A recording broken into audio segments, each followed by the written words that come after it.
This tranquil-looking place is always in motion. Activate your verbs. Strong verbs create action. 24 hours a day, 365 days a year, Poynter is teaching. And in 2011, Poynter taught more journalists in more places than ever. In 2011, we taught mobile news gathering technology in South Africa. The world watched the Poynter-based 10X Future of Journalism conference. We launched customized learning in 2011 for places like ESPN, who turned to Poynter to monitor ethics.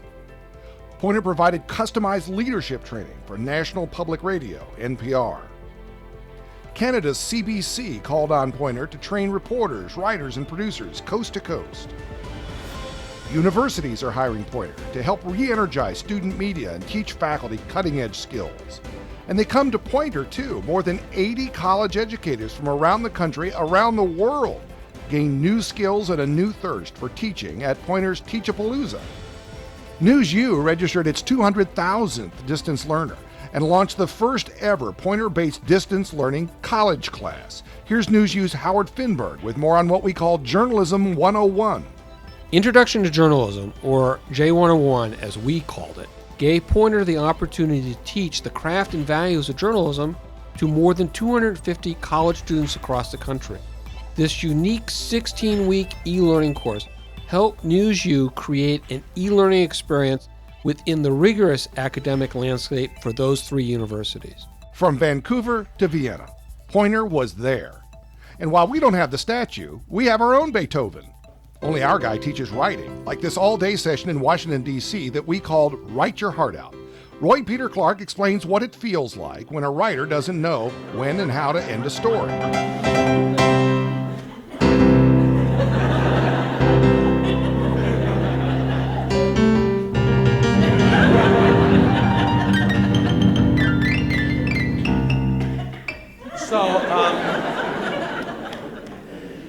So I started to cut down my endings.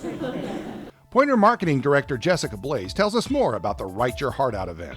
Write Your Heart Out Washington was held in partnership with the Washington Post and Georgetown University and attracted more than 270 professional and aspiring writers. This was the first of what will become a series of writing workshops for Poynter. Planning is underway for 2012 events, one of which will be held again in D.C. Poynter hosted some of America's highest profile journalists in 2011. Our community conversations attracted sold-out crowds to hear from household names like CNN's Soledad O'Brien and Bob Woodward. The really good reporters take their political biases or inclinations and discard them, put them in their back pocket. You really can do that? Juan Williams made news when NPR fired him. Williams came to a community conversation to tell his side of the story. And so did Vivian Schiller, the NPR CEO who ousted him. She joined us for a community conversation only weeks after she lost her own job in a separate scandal. You know, it's an important expression to be fair and balanced, and in NPR I have seen nothing other than journalists and editors trying to get it right. Poynter made news in 2011. We got a lot of attention when popular Poynter online columnist Jim Romanesco quit over a disagreement about the way he sourced his stories. But Poynter Online underwent other changes too, steadily focusing its reporting on stories and columns that show journalists how to become more effective in their jobs. Poynter Online also hosted more than 100 online chats in 2011. We drew almost 10,000 live participants, and the chats were replayed more than 72,000 times. Poynter built partnerships with groups like the McCormick Foundation to deliver focused topical seminars.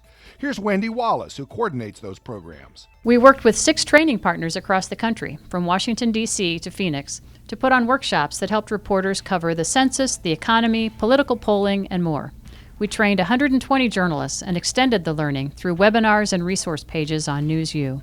Through this work, we became a trusted partner of the McCormick Foundation, which extended this grant for 2 more years. In uncertain times, journalists need a place that they can rely on for support, skill building, for encouragement.